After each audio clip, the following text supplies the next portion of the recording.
के अकबारी में सारा देखिया गिर गइल पिया के अकबारी में नथिया गिरल लाली में बहली बसवारी में नथिया गिरल लाली में बहली बसवारी में सारा देखिया गिर गइल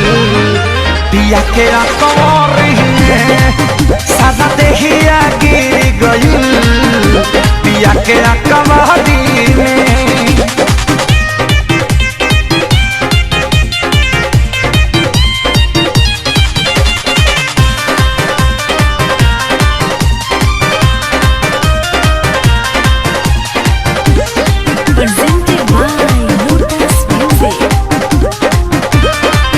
नहीं होश में हमें तरहनी बतिया के हुसैना कहनी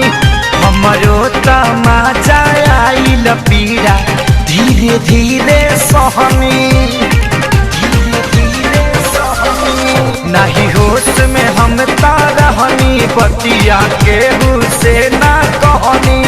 हमरो तमाचा आइल पीड़ा धीरे धीरे सहनी हम परनी लाचारी में मसूरिया के धारी में हम परनी लाचारी में मसूरिया के धारी में सारा देखिया गिर गइल पिया के अकबारी में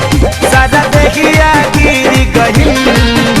पिया के अकबारी में।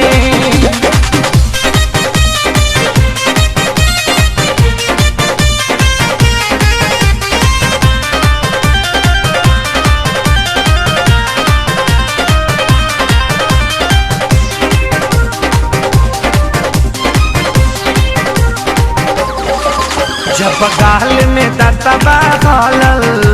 तबे नु पता चलल टाइट रहे हमरो बॉडी उनका छुअत छुअत गलल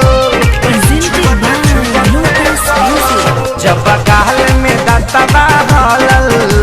तबे नु पता चलल टाइट रहे हमरो